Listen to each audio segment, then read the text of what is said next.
You see another person that looks identical to you, run away and hide.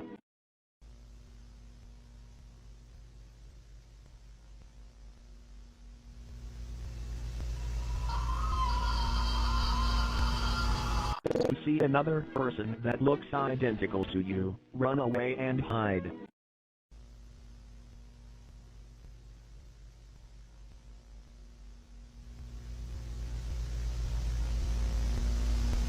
You see another person that looks identical to you, run away and hide.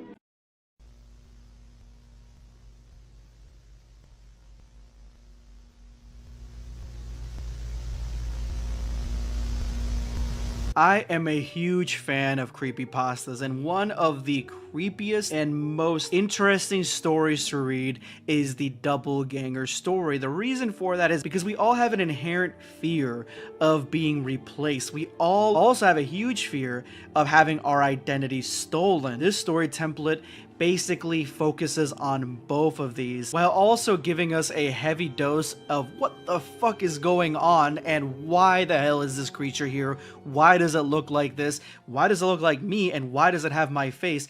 These are all great horror indicators and markers that I absolutely adore, not only in the original stories that this trend emulates, but the trend itself is extremely well done. There are so many different creators out there that have put their own spin on this, and they're all so creepy, and it feels great to feel like it's Halloween in the middle of winter. But there is one creator in the Dragon Ball community that has taken this to the next level and has made a Dragon Ball version. Well, 4 Dragon Ball versions of this exact same trend, and I wanted to take a look at each and every one of them with you guys today. If you haven't seen it yet, this is amazing work by Kenzoku Mato on Twitter. I'm gonna leave a link to his Twitter profile in the description below. Make sure you go ahead and check it out and follow him. Make sure you turn on your nightlight, grab your blankie. This is Runaway and Hide Dragon Ball Edition. You see another person that looks identical to you, run away and hide.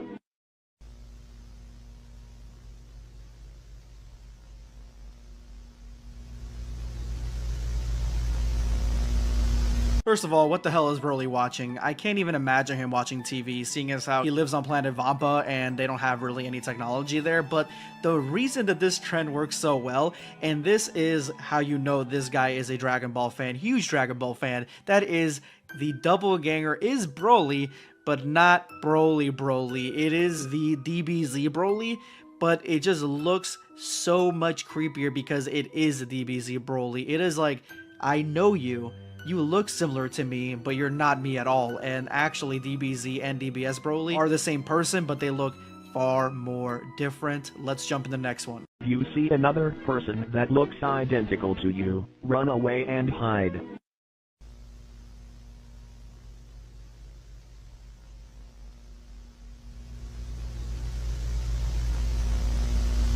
Bro, what the fuck? Vegeta took me out. So this is supposed to be Gogeta watching TV, which to me, I know I can understand. If you really haven't seen the differences between the two characters, they might look very similar besides the fact that he's not wearing earrings. And again, he's not wearing his outfit, which I think that it would have worked better if he was wearing the actual outfit himself. It would be less confusing, but I do like, and I think it's really funny that it is actually Vegeta because they're the same person essentially. Vegeta is there to haunt Gogeta's dreams forever. Look at this face. This is a face only Vegeta would love. Let's go ahead and jump into the next one. You see another person that looks identical to you, run away and hide.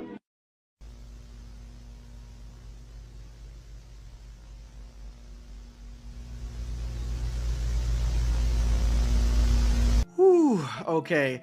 I think we can all relate to this. I don't know if you are someone that drives regularly, but the fear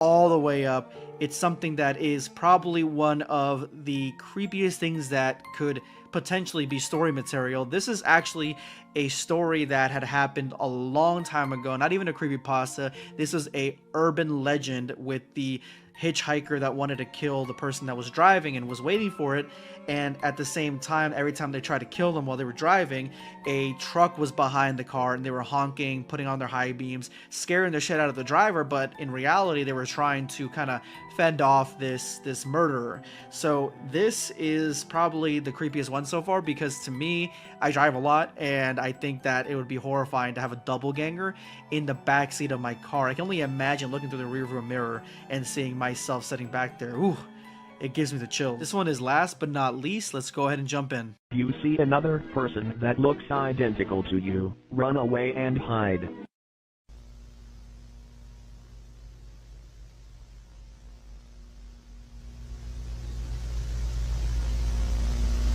Okay, that one was good. I think that this works so well with Dragon Ball. This trend works so expertly with Dragon Ball, because Dragon Ball has so many different characters that are the same person, but different timelines, different movies, a revamped version, an updated version, reborn version. So it definitely works really well in that style. This one, I like that you added these tentacles coming out of his mouth. He's already horrifying. He's supposed to be a monster. He looks monstrous in this. The tentacles are just a nice touch, but it got me thinking, what would Cell think of when he saw Cell Max? I don't think that he would think that he's perfect, in my opinion, because Cell Max looks a lot like the second form Cell, so I think that Perfect Cell would understand this. And the fact that he's a monster also probably would rub Cell the wrong way. What are you saying? Anyway, as you can see, my mouth doesn't move as much as I speak.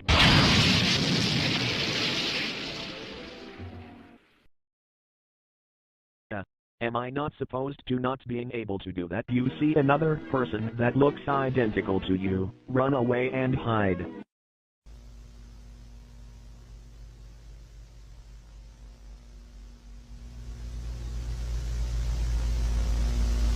As you can see, the concept, there are doppelgangers among us, and Dragon Ball seems to have an abundance of them. But there is one that I did not realize until I actually saw this animation of how many doppelgangers this character has. You see person identical to you. Run away. Hide.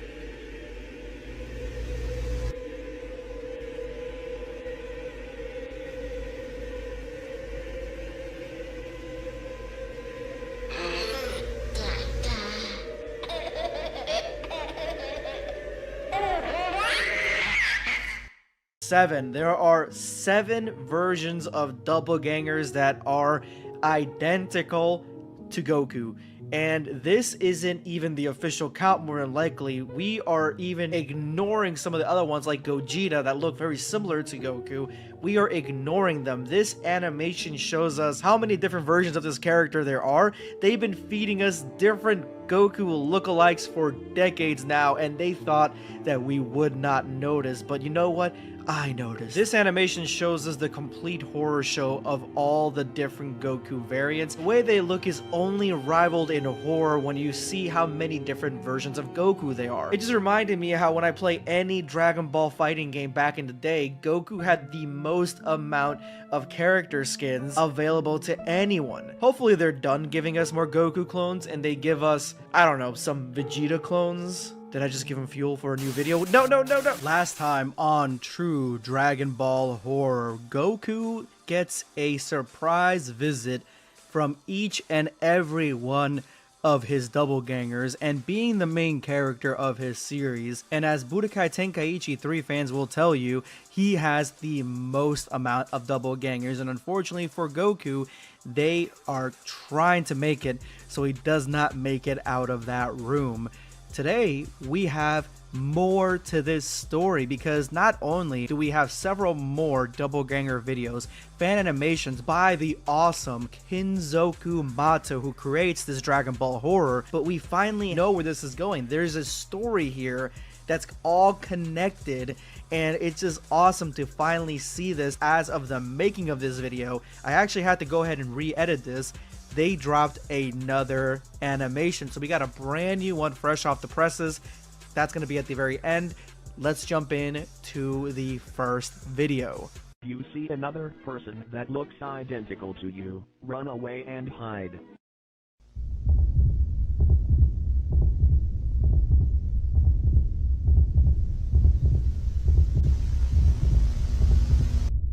First and foremost, I love it that Broly is literally just hanging out with the DBZ counterpart. He's just chilling with DBZ Broly, which you can even see in the very beginning. He's kind of just staring at him like, oh, I guess you just wanted to watch TV with me, even though you scared the hell out of me in the last video. But right behind them, they have, oh boy, probably one of the best examples for this trend. That is Bio Broly. He is here, and oh, does he fit the criteria for Dragon Ball horror perfectly, guys. He fits it perfectly. He just looks amazing. The eyeballs falling out of the skull. He just fits so well. He's disgusting. He's oozing. He's gross. Definitely one of the most horrible doppelgangers that we've seen in this series yet. What do you want to be when you grow up?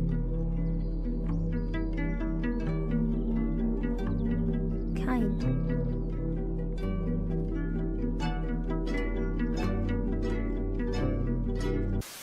You see another person that looks identical to you, run away and hide.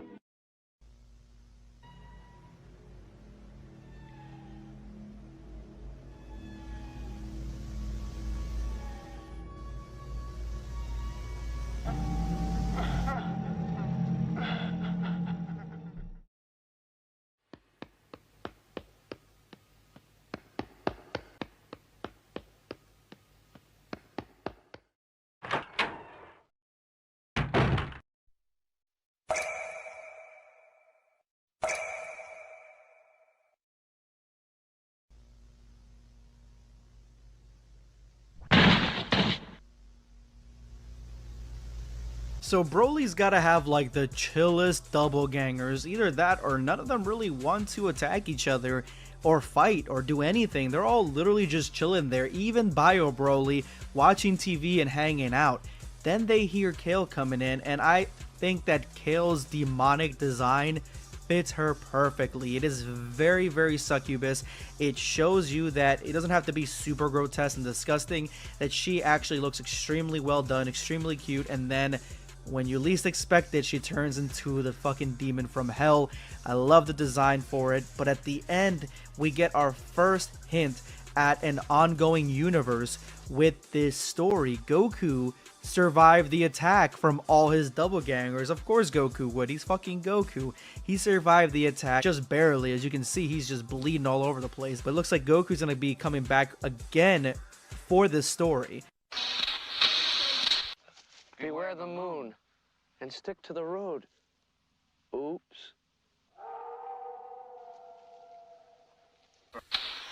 Sir?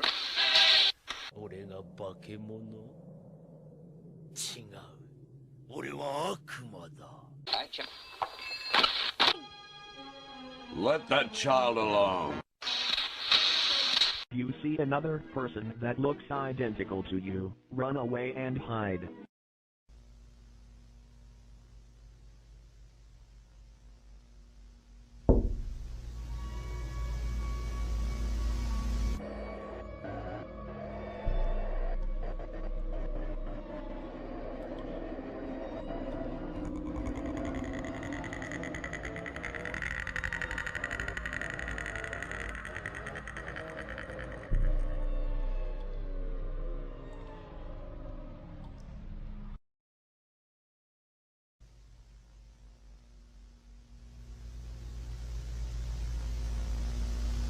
This one caught me off guard because I'm looking at Yamcha and I was only thinking in my head like, who looks like Yamcha? Like, then I thought, oh, this is the joke that Dragon Ball fans have within our community, and that is that Yamcha is Gohan's illegitimate father because of the way that he looks. I mean, young Yamcha versus young Gohan, same hair.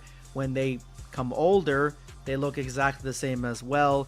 And then at the same time, even the future Gohan looks just identical to Yamcha. I think this is more that Akira Toriyama, or at least the creators of Dragon Ball, really kind of like that design, that Yamcha design, so they decided to just give it to Gohan. And that's kind of where that went, because obviously having, you know, him be the father doesn't make any sense. He's not a Saiyan. But in this iteration of Gohan, this spider Gohan that we have, this is probably the one that would freak me out the most. I absolutely hate spiders. I cannot stand spiders, and the fact that this is the first time that we get to see one of these things kill somebody on screen in the iconic way that Dr. Gero murked Yamcha, yeah, this is probably the scariest doppelganger for me, hands down. It is a means to summon us. Who are you? Explorers in the further regions of experience. Demons to some, angels to others. You see another person that looks identical to you, run away and...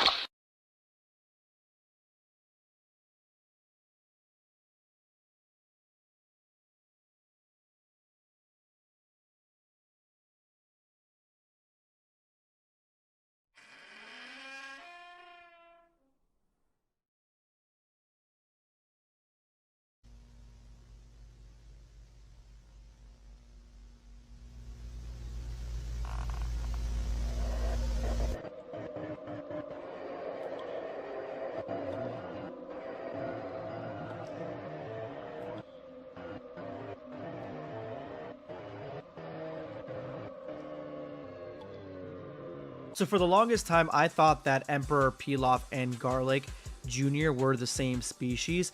They look identical. A lot of people thought that Garlic Jr. was a Namekian. He may kind of resemble one, but he doesn't look anything like one. He looks like Pelof. Exactly like Pelof, nothing else. And he looks like a bigger, buffer version of Piccolo when he gets into like that Dead Zone era, which Dead Zone to me is one of the most underrated Dragon Ball movies of all time. Definitely a banger. I absolutely love it, but a lot of people haven't seen it, and I feel like if you're a Dragon Ball fan, you gotta watch it. But this one I think hits home because of the fact that Pilaf is a little kid in this. He's in his bed.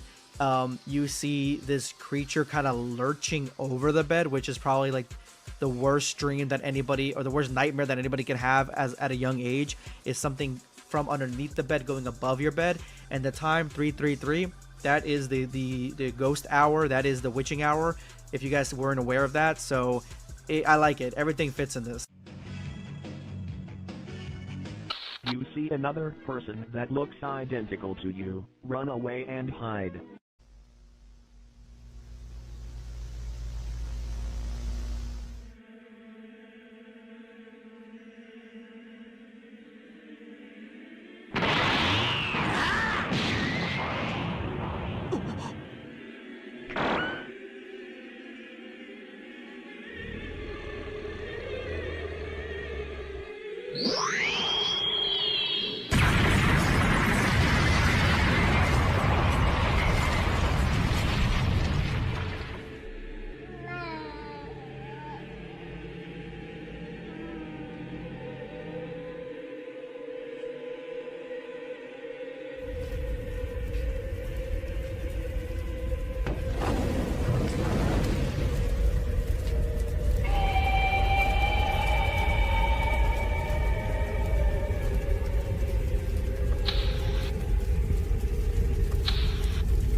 Bravo, fucking oh.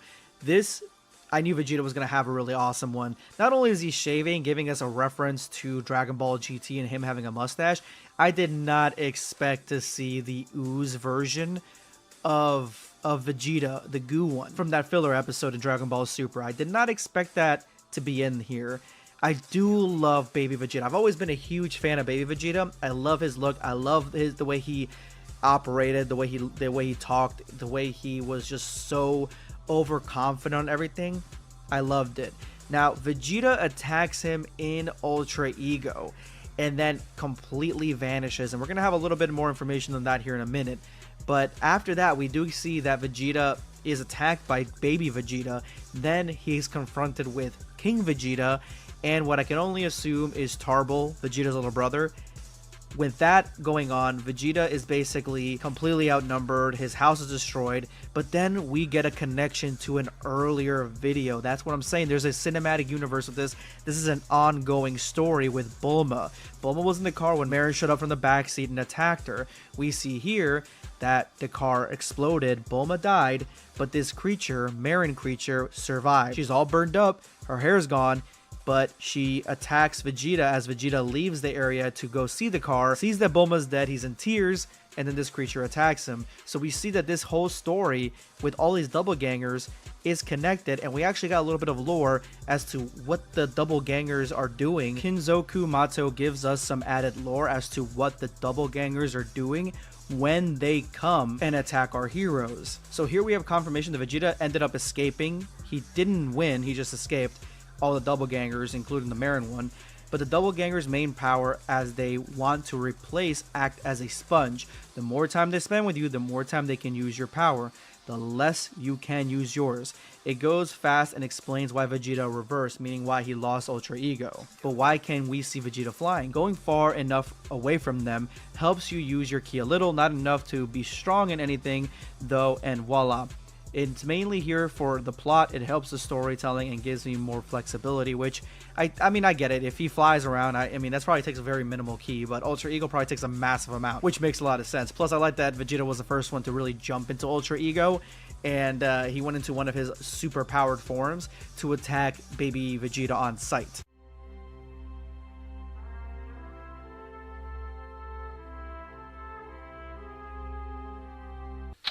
You see another person that looks identical to you, run away and hide.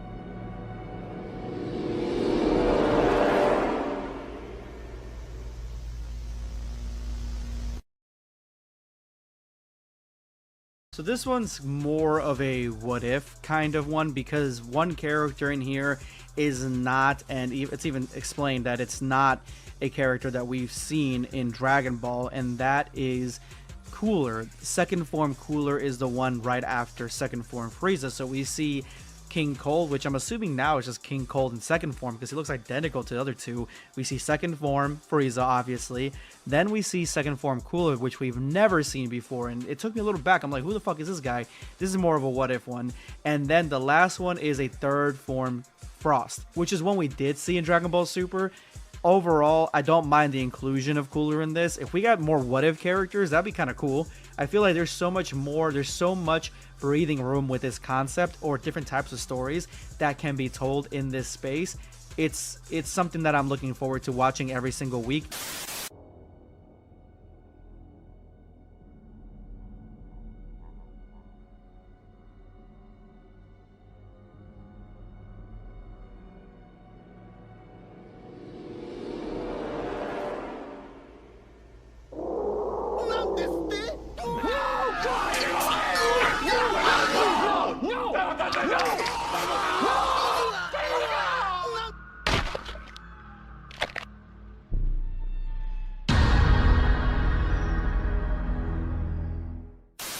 I think that we can put this down as one of the doppelganger's first confirmed kills. Now I know it looked like Bulma died before and Vegeta was looking at her burning body, and that is when he was attacked, but we never got confirmation that they died. In this video we do get confirmation that the Frost Demon actually killed all 3 of the original forms. So this specific doppelganger killing all 3 of some of the most powerful beings in Dragon Ball shows that this is probably the strongest one so far. He is the most powerful, he is the one that is the most violent, and it makes sense because this version of Frost, the one that is essentially the version of Frieza as well, is the most vicious looking. It looks the most alien, it looks the most like alien. I'm pretty sure that I heard somewhere that Toriyama used the alien design when he was trying to figure out what one of the forms of Frieza was gonna look like. But having Chill be in hell watching what's going on through that giant stadium orb that we saw in the Boo saga is a little level of humor that I didn't really see coming from this series, but at the same time, I was thinking that we're gonna get a new demon behind Chilled.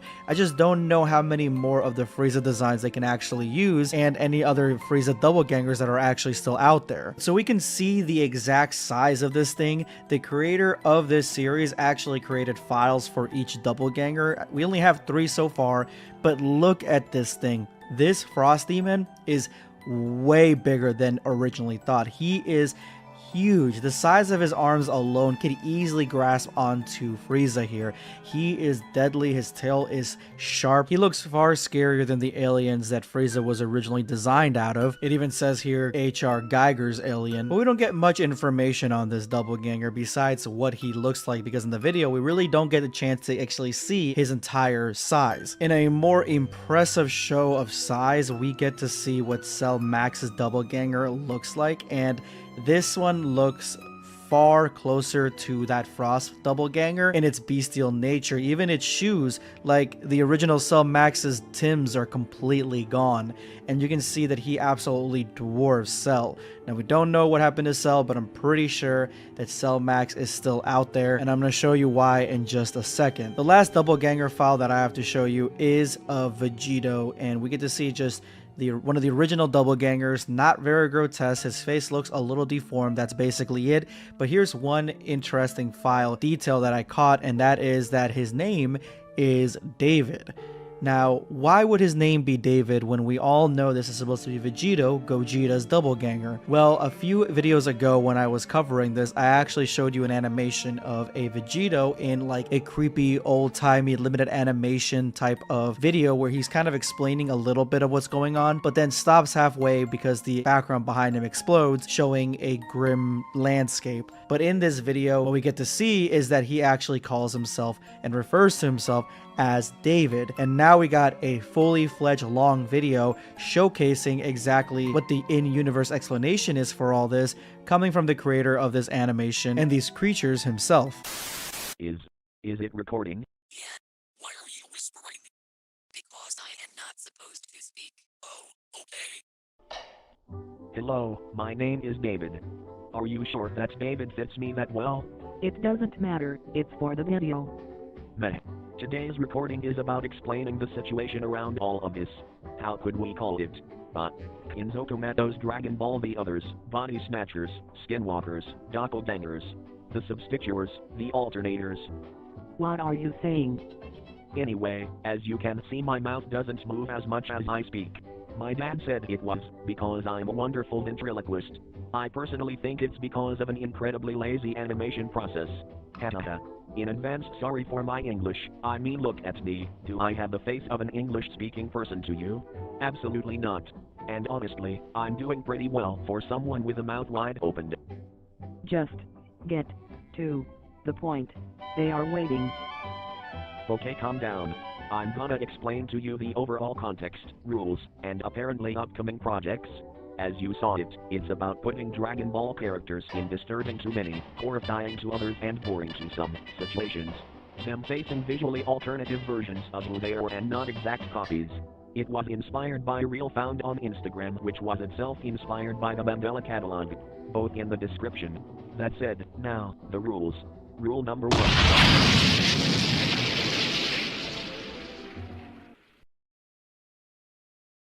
Am I not supposed to not being able to do that? They are going to understand. Pursue gently. Right. Number 1, we do what we want. Because we want to have fun. I get it. It explains why I was able to explode the wall. Got it, people? We do what we want. Woo, dee, woo woo woo. And it will be the only rule, because this is a brand new wall and we don't want to break it. Some of what you wished for will happen, some won't, but don't be sad, because new episodes to come. 9. Sequels. Wait, what? Sequels?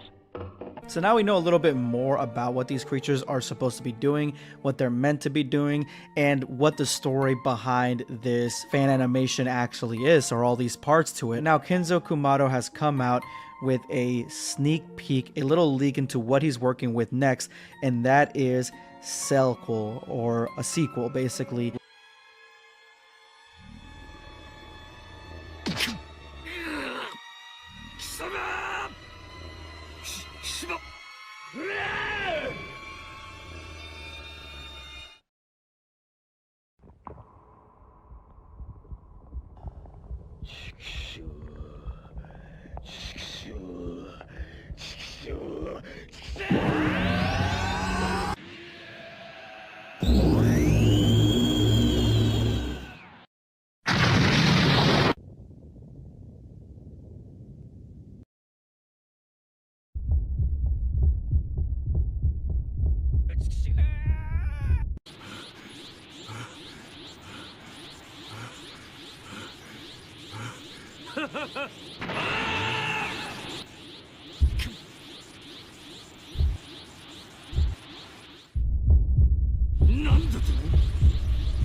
It's crazy to think that this creature right here, the Cell Max Abomination, that is essentially just Cell Max but looking like one of the others, is actually 100% plausible when it comes to this versus matchup against Cell. The way he grips up our man Cell and actually eats him, Cell really can't do much against this type of creature. Cell Max would so easily be able to grip up Cell and eat him if he really wanted to. He'd be able to kill Cell with his bare hands if he really wanted to. So this is probably the most authentic out of this scenario because Cell is completely outmatched when it comes to Cell Max. Now Cell actually being in the stomach because he was eaten whole inside Cell Max is hilarious to me. Now these two are not two pieces to a puzzle, so it makes sense that Cell Max would not transform into something different, and having Cell use the self-destruction to kill both of them is actually extremely smart, because I do believe that from the inside out, an attack like this would probably have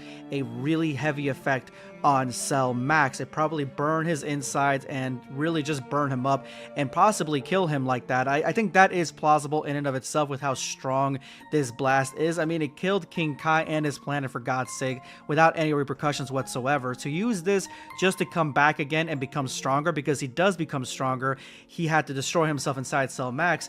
It makes a lot of sense, but what makes a lot of sense even more so is the fact that in Reincarnation, Cell Max uses that fact that he ate Cell to kind of mimic the next trajectory to his evolution, and that is the perfected Cell Max, or the perfected Cell Max monster that basically is one of the other monsters that is in this series. So while I do believe that Cell Max, if he ate Cell, he wouldn't really transform in that level because these are two completely different creatures, I do see a reincarnation because he has either seen, fought, or even tasted Cell, being that this would have him turn into a far stronger and superior perfected Cell Max. And I want to see more of this. I want to see the continuation to a lot of these animations, because this story is just getting juicier and juicier, and the horror aspects of it is like, where has this been all my life? I've been waiting for Dragon Ball horror to be like this for years. So it's about that time of the month again, the time of the month where we get more Kenzo Kumato sauce. This is the guy that draws the coolest, most unholy, and realistic looking type of Dragon Ball art that we've ever seen online. This is Dragon Ball horror done to perfection. It just doesn't get much better than this. So if you know what this content is all about, viewer discretion advised. If you don't know, it's some scary ass shit, and I mean, it's late, so yeah, viewer discretion advised. Now, the last time that we visited this village of horrors, we saw the creation of basically Dragon Ball Super superheroes Perfect Cell Max. It's what happens when Cell Max eats Perfect Cell, and Perfect Cell explodes in order to, free himself from Cell Max, only leading to the rebirth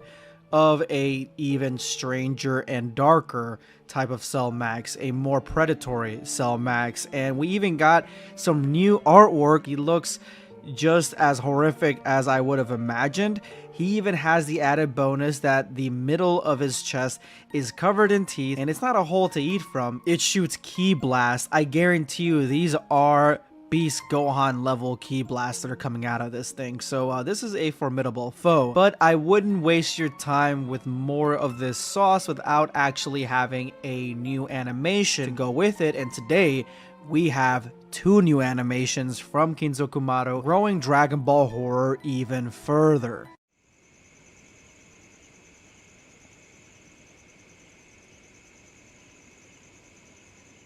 You see another person that looks identical to you. Run away and hide.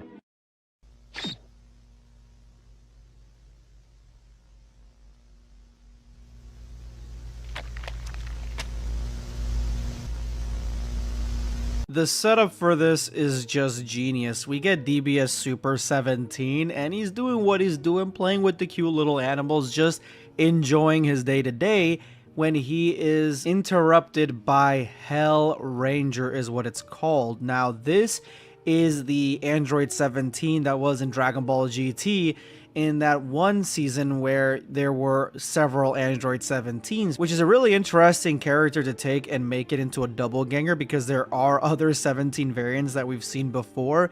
I mean, like Super 17. But to me, that just means that we're going to be getting more of the 17 doppelganger videos coming up soon. But the outright disrespect for this evil, monstrous 17 to be eating a furry little animal in front of the Park Ranger 17, man, it just doesn't get more gruesome or more violated than that. Now, before I show you the next video, Kinzo Kumaro actually created a commission for one of his followers, and this is a commission of Goku Black.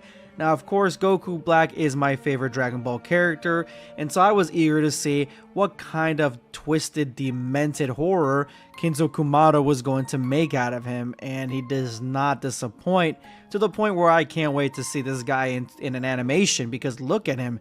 It is just a monster that is splitting in two, showcasing the split, because he is essentially Zamasu and Goku both in one body. So I love the fact that we got a little bit of Goku Black horror in this video.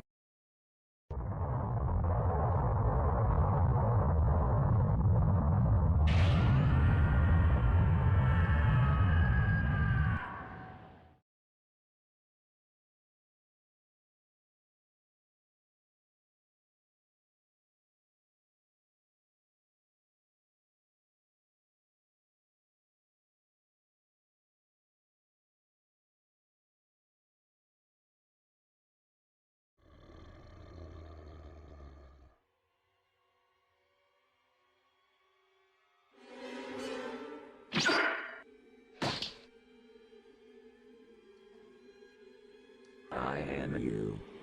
You are me. You complete me.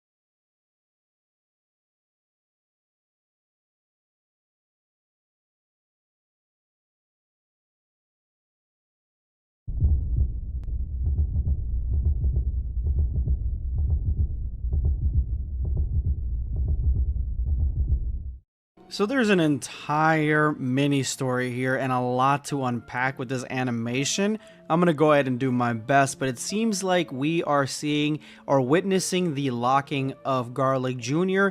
from the anime into the dead zone. Now, Garlic Jr.'s are already a horror that we've seen in the Kinzokumare Dragon Ball horror universe, so he's already down pat. But we get to see the moment where Piccolo goes to Kami to fuse for the first time, and we are sent back in time before this incident where Kami is actually attacked by Demon King Piccolo, who is now a doppelganger. He is a horror and he needs Kami to absorb him in order for them to be complete, which is exactly what he does. And honestly, a really cool sequence where his light is literally flashing out of his mouth and into the other guy's hand, and Demon King Piccolo absorbs the light and literally transforms into Kami. This knowledge is then revealed to Piccolo, who has already absorbed into Kami, meaning that with the original Kami being gone, Piccolo really just absorbed a dominated Demon King Piccolo, who also had a little bit of Kami inside of him. So it is a huge reveal, and it showcases that Piccolo has more of that demon doppelganger inside of him than anything else. Who exactly is he?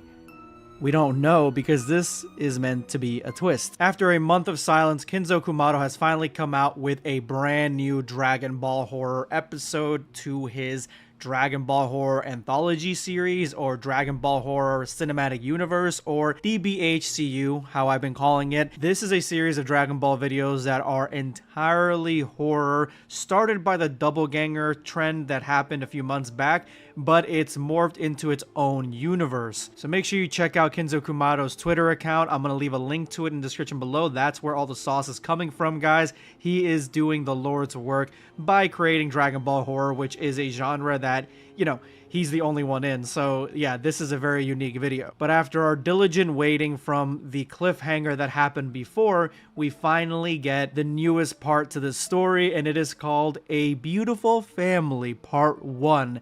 Normally, I will wait for part 2 because I would want it to be like the entire story, but I checked this out, and yeah, this has so much lore in it and so many questions, and is just so unsettling that I had to make a video about it. So let's jump in.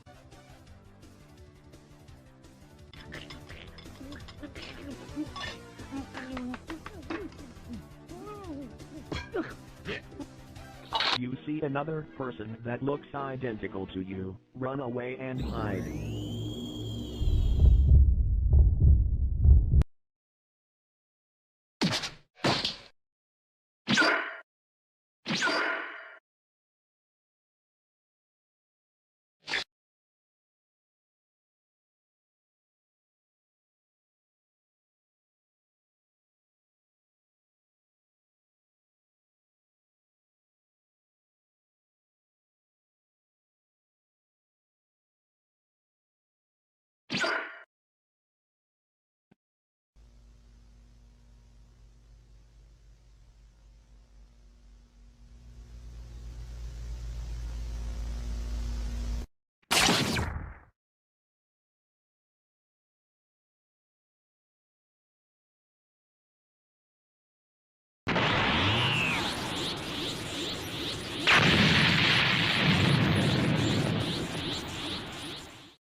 I told you this was solid gold. So to explain this, what ended up happening is that Goku is at home after DBZ. This is after the time skip. This has a adult Goten from the time skip era and an adult Trunks, and they're all having dinner at Goku's house when he gets a terrifying message. This message comes and connects to the last Kinzo Kumato horror video, which is the one with Piccolo, where you basically find out that Piccolo has been a horror for quite some time, and Piccolo, in his horror state, tells Goku to run away.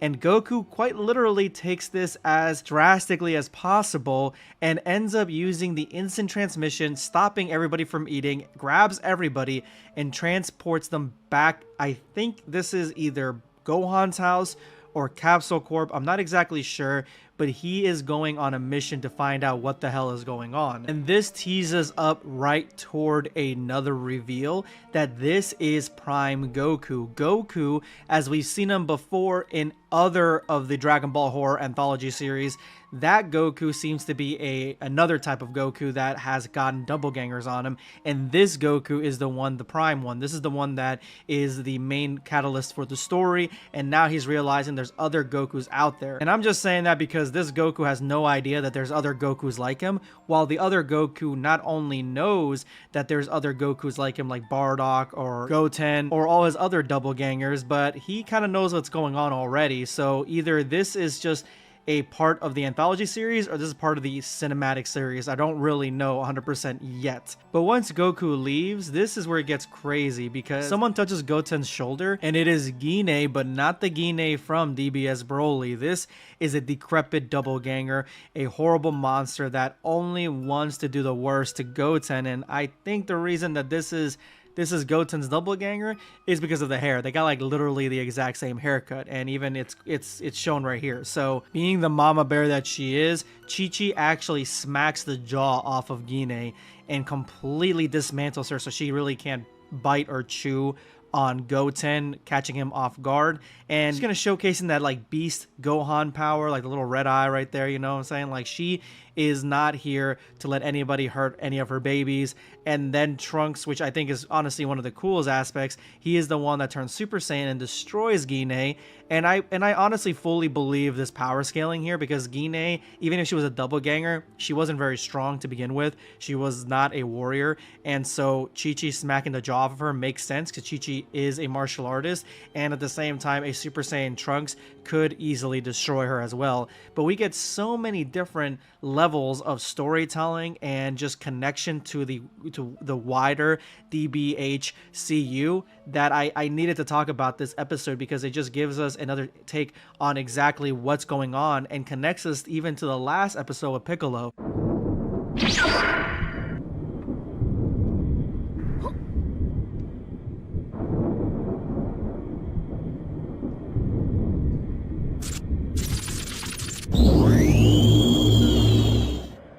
You see another person identical to you. You. Run away. Hide.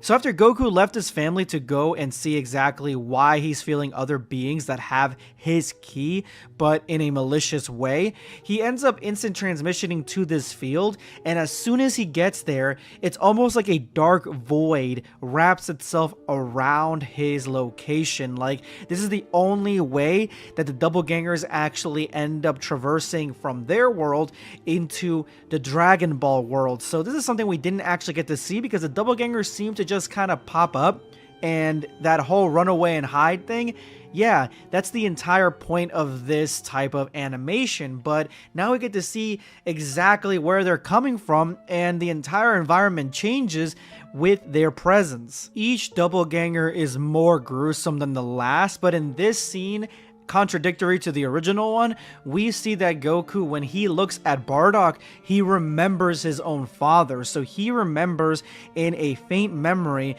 that this guy is his dad, and that this guy means more to him or has a deeper meaning than any other doppelganger in here except for one. First of all, I like the fact that Goku says, "Who are y'all?" Like, he's got this southern drawl for some reason. Don't understand that. But he focuses in on Goten because the Goten doppelganger, that is his son. That is his pride and joy right there. So the fact that he's seeing Goten look like this and, you know, it not being Goten, it probably put the fear of God into, or the fear of Kami into Goku. Like, he doesn't know what the hell is going on, and this creature has stolen his son's face, and that's why he's freaking out, like, what the hell are you? And then after Goku realizes that this thing is not his son, this is a creature that he has no connection to besides the fact that it somewhat looks like Goten, he ends up, for the first time in this Dragon Ball horror anime series, ends up striking him. We really don't get to see much of these fights at all. Everything is kind of like what happens next. But in this one, we got to see that he actually strikes this creature because he is this pissed off that it's taken his son's face. So after striking this goblin thing, it ends up recovering relatively quickly, and we all know Goku. Like, Goku does not go full power unless the threat is like some galaxy level thing, unless the threat is something that could really harm him or his family or the planet. So when he punched it, he realized that there is really no holding back with these things. He punched it, it didn't do any damage, this thing is fine, and so he needs to pull out all the stops, and now he's going into Ultra Instinct to face off against these beings. It's not even normal Ultra Instinct, this is Master Ultra Instinct. So these creatures must be that strong, and we finally get to see not only what happened after Goku left his family and Gine attacked them, but also the conclusion of the Goku doppelganger video. We didn't really get to see what happened next, and it looks like Goku not only is going to fight these things, but at the exact same time, it does seem like the story is kind of disjointed, and we're almost going backwards and forwards when it comes to telling this story. The doppelgangers are now going for Goku's family. As you saw, we have Gine going after Chi-Chi, Goten, and Trunks, while Goku is being attacked by many doppelgangers and is forced to go into Ultra Instinct, which is the most powerful and strongest transformation that he has at his disposal. But what we know of the doppelgangers is that they are exact copies of the power level of the main being. So even though they may have different movesets and they're basically different characters from the series, because they're doppelgangers, they are identical in power and strength as the main protagonist. So Goku right now is in a fight for his life. He's surrounded by 3 little mini Gokus, different variants that are as powerful as him.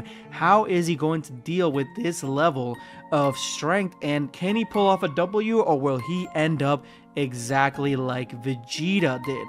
Let's go ahead and jump into the video and see exactly what the hell is going on. I'm going to show you guys first part 1. There are 2 parts to this. This is the first part of the finale, Beautiful Family.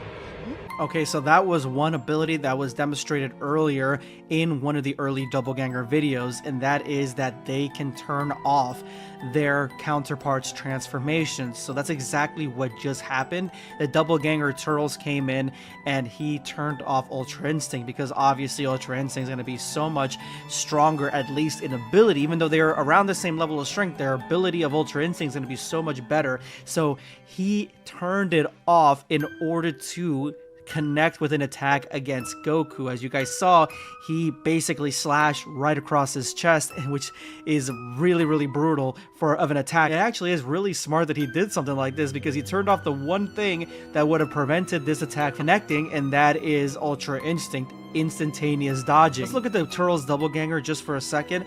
This design is pretty good. I think that he looks more like a goblin-esque than anything else. So it's really only his face that is changed. But this is an obvious doppelganger for Goku. We all know, we've all seen it. He is one of the Goku club. So I'm glad that they included him here. If anybody has the most amount of doppelgangers, it's absolutely Goku.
Goku.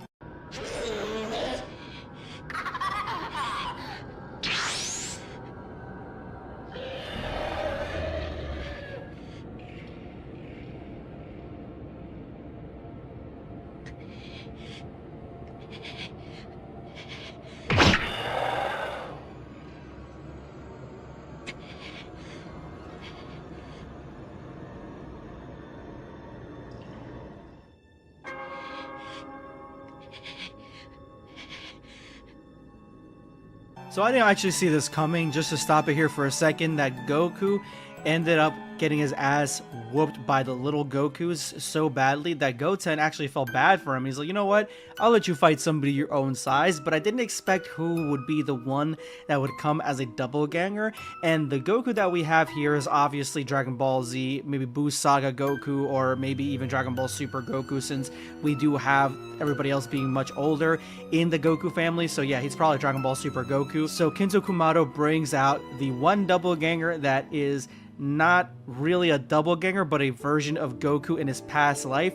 This is either DBZ, early DBZ Goku, I think, maybe like Saiyan Saga, or definitely Dragon Ball Goku, because of the way that his gi looks, the symbol, his belt, everything looks like it's that era. And this is probably one of the freakiest ones. He literally looks like Hellraiser, and his mouth is just so wide and so strung out. I mean, Goku is in dire straits right now if there are any more doppelgangers past this guy.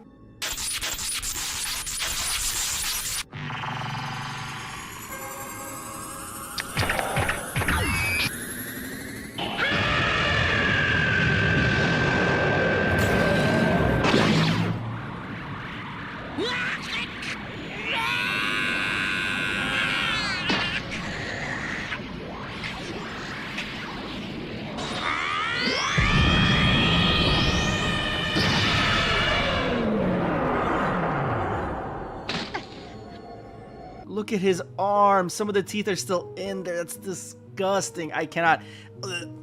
I can't look. Okay, that gives me like, oh man, that makes me disgusted. That is so nasty. I can't even look at that arm like that with like little holes. Ugh. Oh my god. Yeah, Goku.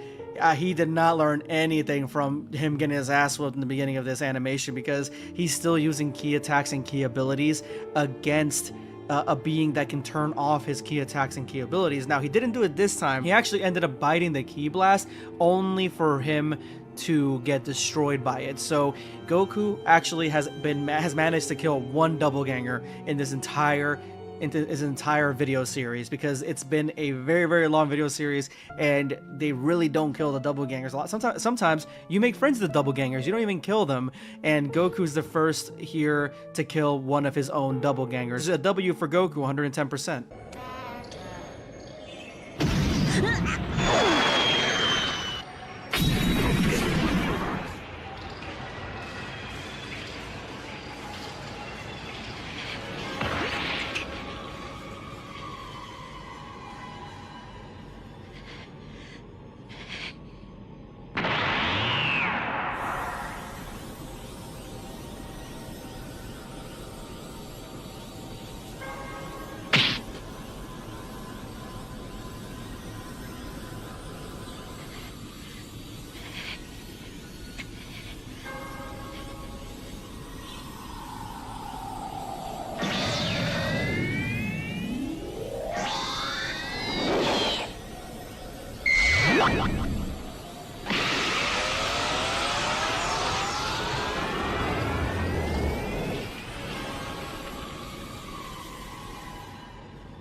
All right, you guys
once again returned, and these new episodes are absolutely disturbing. They are absolutely disturbing, guys. So let's go ahead and jump into the brand new Dragon Ball horror, and we finally get Gohan in the Dragon Ball horror universe. But first, let me show you where we left off.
We're gonna find out who's who. You see another person that looks identical to you. Run away and hide. Alright, Doc. Gary and Clark, move over there.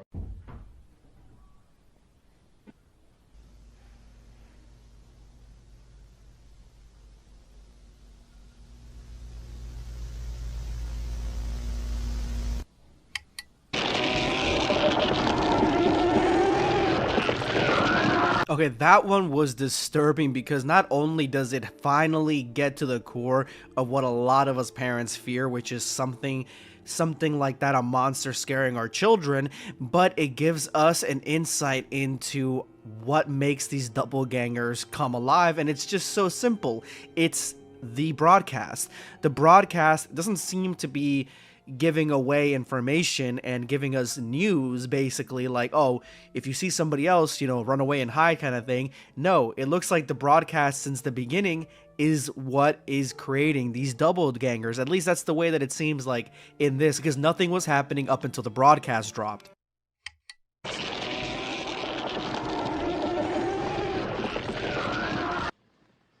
you and Childs, shoot him up with morphine.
It's the next fear, and that is that something will fully traumatize and completely change our children to the point where they can't even see us or can't see somebody else or can live normal lives without having some sort of problem and issue that's deep rooted due to their trauma. And that's exactly what this doppelganger has done to Pan. I've never seen something so sad in Dragon Ball, honestly. I haven't seen something that is from this series that is as disturbing or as sad as what's going on right now. This is completely heartbreaking what's happening here, and I hope that Pan goes to normalcy.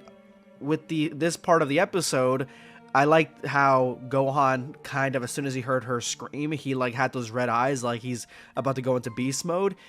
But Pan having a breakdown like that and exploding, destroying the room, and Gohan protecting Videl is just so real on a level that I don't think that this series has been real up to this point.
Videl comes in for the win. She and her motherly love has calmed Pan down and brought her back to reality. Gohan even notices that this isn't just like when he was pushed to his limit. This is somebody being pushed to their limit through sheer terror and trauma, it seemed like. So this is not something that, I mean, he's had it before, so he can recognize it, but it's not something that's positive of her being able to push herself beyond her limits. And so we find out here that Pan is extremely powerful, but at the same time, we also find out that now the root of her power is going to be this trauma of seeing her father as this doppelganger, which is really sad. And we finally get to see who was actually calling, which was his mom, who had just confronted doppelgangers back at her place. And so she's probably trying to warn Gohan herself. Now, one of the most interesting things here is that we've seen this doppelganger before back in the Yamcha episode. In the Yamcha episode, we see Yamcha just hanging out watching TV. The exact same broadcast drops about the doppelgangers, and who comes out but the spider version of Gohan. So this is a reoccurring character. It could be one of the prime doppelgangers, one of the villains of this Dragon Ball horror story. We'll do you last.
Everything is finally connecting. All the dots are glued together because we have the explosion that happened to Vegeta and Bulma, the doppelgangers attack there.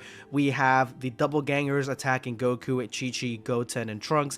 And now we have them attacking Gohan, and the doppelganger that was the Gohan doppelganger, which was also the Yamcha doppelganger, he is coming up with a plan to bring everybody together. So more likely trying to take the spot from the originals and kind of replace them, basically like the body snatchers type of thing. So I personally love, and I want this to be in the manga or in the anime, when Gohan uses his, like, say he uses some of his abilities or his strength, just like he did here in the last 2 episodes, and then you see a flash of red in his eyes because of Beast. I would love for that to be something that happens in the official Dragon Ball anime or manga.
So this is the first time we're actually getting one of the doppelgangers actually talking and giving us like actual information about what's going on, because up to this point we'd have to like sift through all these videos and look for clues, but the doppelganger basically says the only reason they're made is to fight the originals, kill them, and replace them. Basically become them. That's their only purpose in life. That's all they strive to be. That's all they strive to do. But there's still more that needs to be done. There's still things that even this one doesn't know. So there must be somebody else pulling the strings and creating these things. And even he said he was created to be Gohan and Yamcha because they both look very similar, but he had to make a choice and he killed Yamcha to become Gohan. Basically, he chose the better option. And Gohan goes into Ultimate because he's not going to let this guy just explain his whole evil plan without challenging him, and the fact that he killed one of his friends, he's going to fight him. I'm hoping that's going to be the next thing.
Oh, that's right. Gohan doesn't know the longer you stay around your doppelganger, the weaker you get, the more you're drained, and your transformations and power and strength don't work.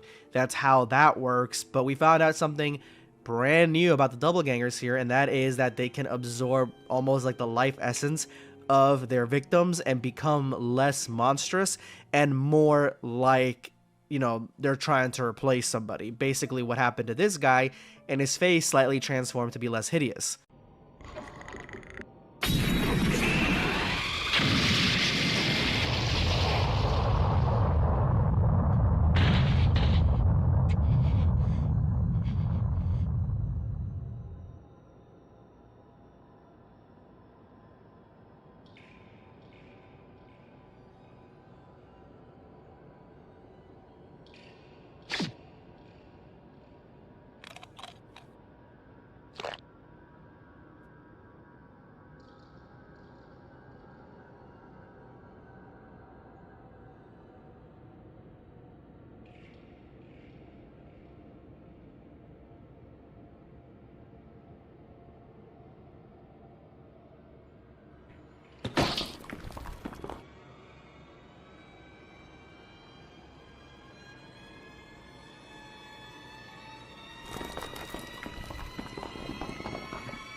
And Piccolo comes to save the day. Remember, Piccolo ended up basically battling within himself against his doppelganger, and he kind of came out on top. He basically has the influence of doppelganger, but he's still Piccolo. He's still, you know, of this world, and that's why he's able to basically do something like that much damage to the Gohan doppelganger, but at the same time, he looks as monstrous as he did.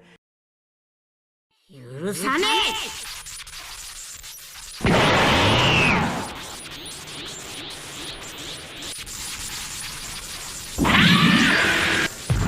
なんだくそ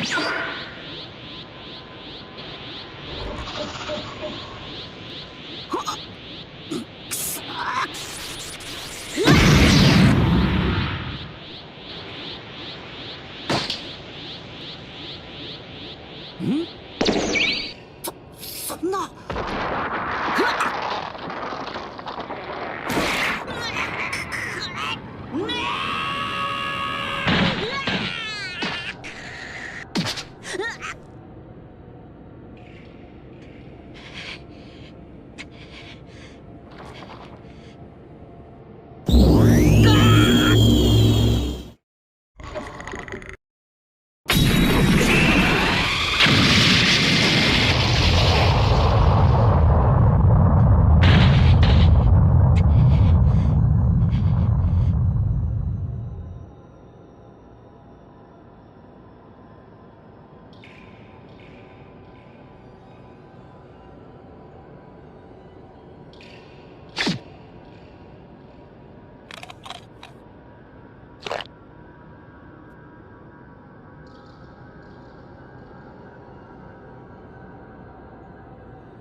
I've heard you all week long. Yes, there are new Dragon Ball horror episodes made by the talented Ginzo Kumate, and today we are going to jump into them. As you saw, the last Dragon Ball horror episodes had two doppelgangers about to face off.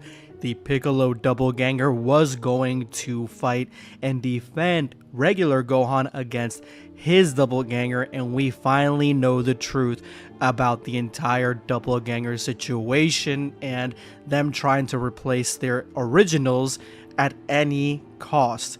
That is a huge issue right now in the Dragon Ball Z world with these doppelgangers. So let's go ahead and jump into the brand new episodes. Let's watch them together first, and then we can go ahead and give our thoughts. But let me know in the comment section below which one of the doppelgangers have been your favorite from this series, because to me, honestly, you guys already know the Goku Black one is honestly top tier.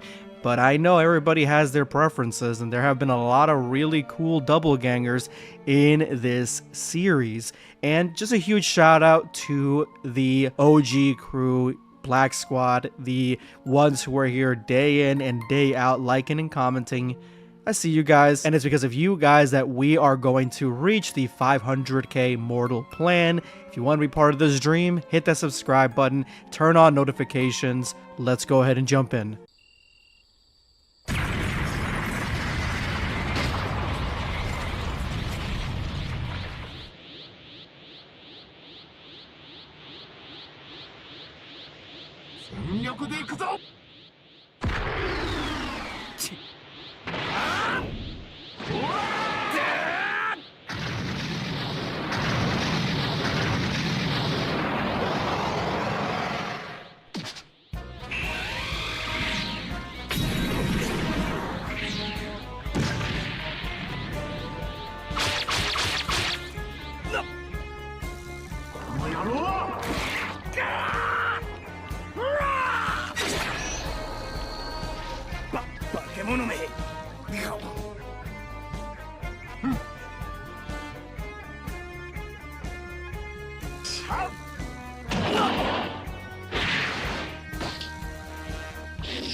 Even though this is not full animation, like the way that it's set up, the way that the slideshow is going, it feels like it's animation with the sound effects and everything like that, the voiceover. It's just, this is probably the highest tier that we've seen this series, and we've never really seen like an actual fight, so this is pretty good work for the fight that we're getting. Now, this is a really interesting what if scenario here, because not only is this the doppelganger for Piccolo, or a Piccolo doppelganger that, you know, is in control of Piccolo, but at the exact same time, this is Golden Piccolo, or the Piccolo that gets all his potential unleashed in Dragon Ball Super Superhero. As you guys can tell by the arms, the arm ridges are gone.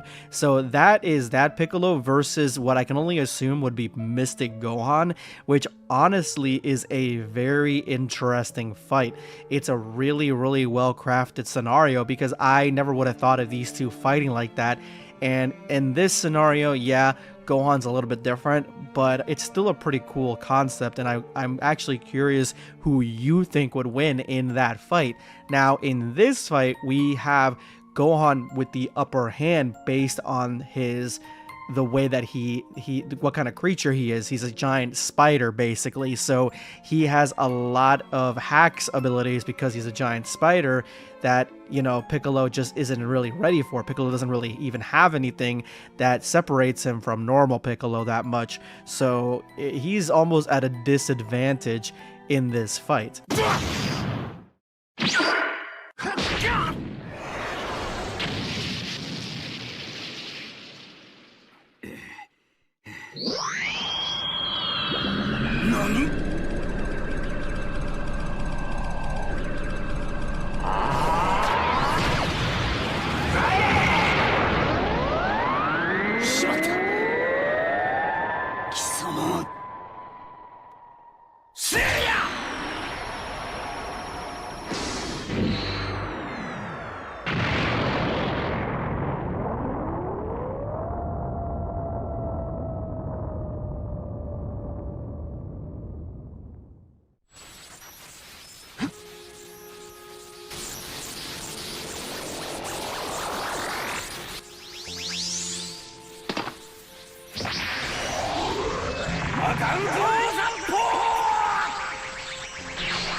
After watching that clip, I gotta say that the meme that came to mind was the one where the guy's yelling, "That's why he's the GOAT!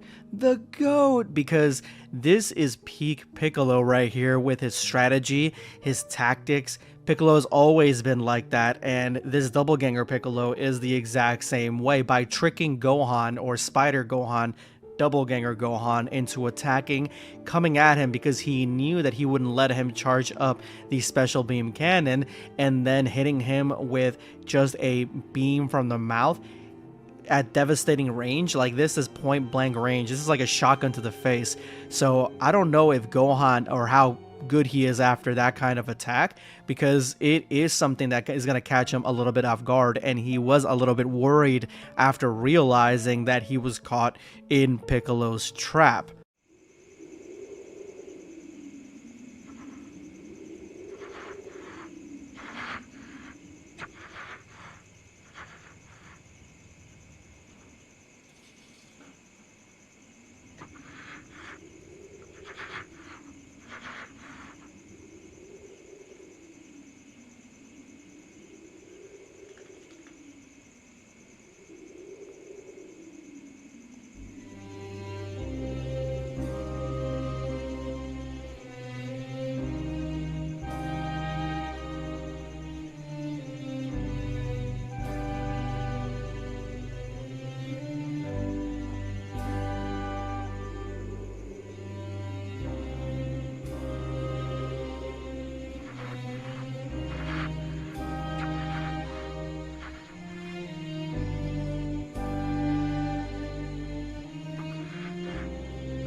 This is probably the most emotion and just looking into the mind of one of the doppelgangers that we've had this entire series, because Gohan, or doppelganger Gohan, he has all of Gohan's memories.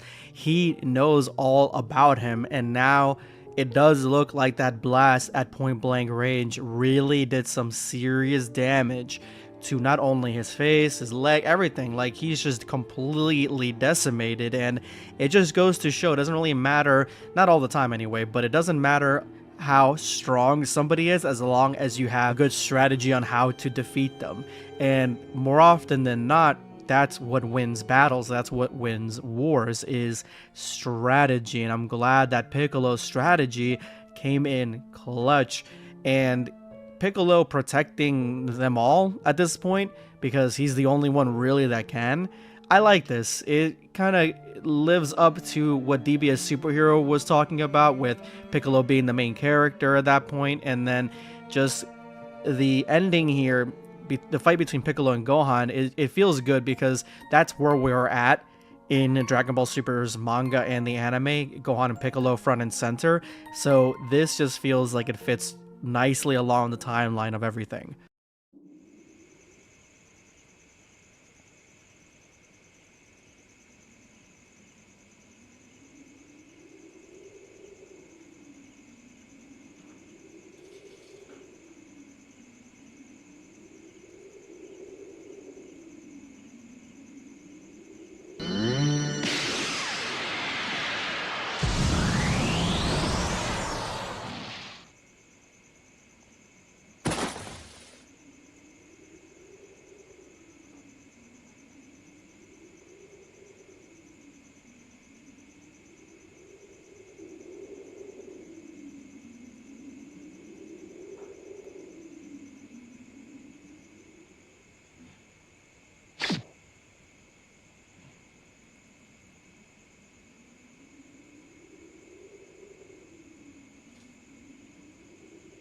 Piccolo-san!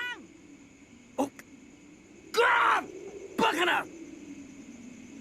大丈夫ですか？すごいパワーだ。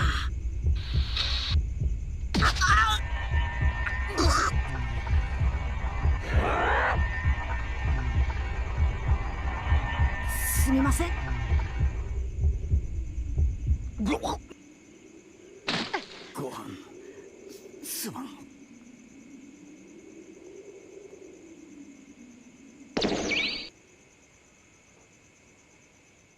And we finally, after months of watching this series, we finally got the death of one of the doppelgangers. And now I kind of see exactly what happened to Piccolo. He absorbed his doppelganger because, I'm assuming, because he's Namekian and he's used to having he's used to having people inside of him.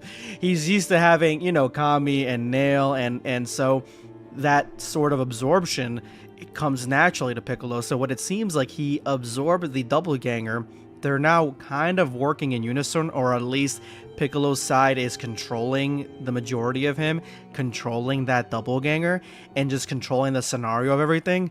With that being the case, it's still not 100%, and that's why he attacked Gohan as soon as he saw him, because that's the mission, is to kill the not the doppelgangers, the main characters. That's the whole mission of the doppelgangers, is to take them out and take their place. And so Gohan really should have listened to Piccolo and not been around this area, but Piccolo seems to have a good control over it. I'm wondering what's going to happen next. I think it's probably time to save Goku, because last we saw Goku was in a terrible position. What did I tell you? Kinzo Kumada was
So what it looks like is that Beerus has requested Chilai and Lemo to return to Beerus's planet, and that is why Chilai has left Broly back on Earth, because she wanted to stay on Earth. She thinks it's better than Vampa, and she's apologizing over the fact that, you know, Broly probably prefers his home planet, his surrogate home planet of Vampa, and now he's left on Earth by himself. So Chilai essentially seems to be living with Broly, but is at the beck and call of Beerus. So yeah, that's a very, very interesting dynamic that they have going on there. I'm not exactly sure who sits in this chair, but it could be a toss-up between Broly and Beerus at this point. But am I the only one that loves the fact that Broly's phone is basically just like a dragon radar?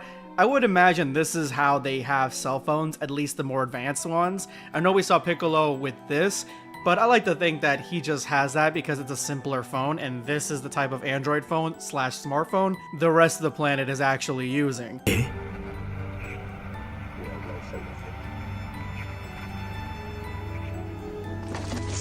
We're gonna blow. We'll take our chances.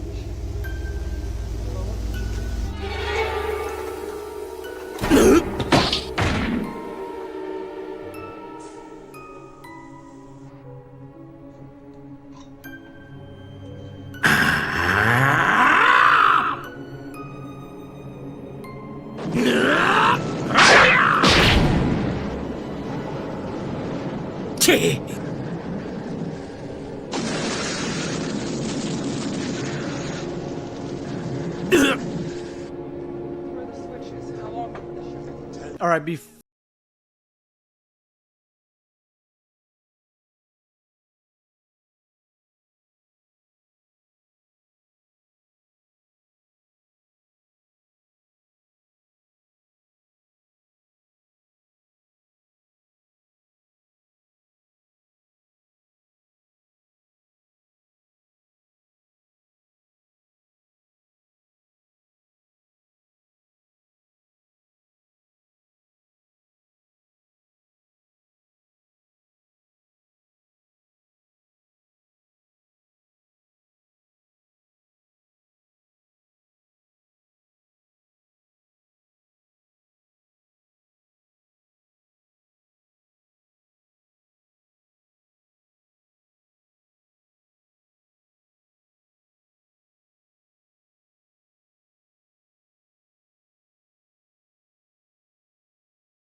looking for his doppelgangers and Chile just hanging on him, like wondering what he's doing. Fantastic. With that little ending where Goku lands right outside their house after the fight that he just had with his doppelgangers. I can't wait for the next episode to see exactly how he reacts seeing all the other doppelgangers that Broly has, especially since he knows Kale. Like, he's seen Kale before, he's fought against Kale, so he should, know that she's not just a doppelganger, she is an actual person from the other universe. So why this one looks so different, that's a mystery in and of itself.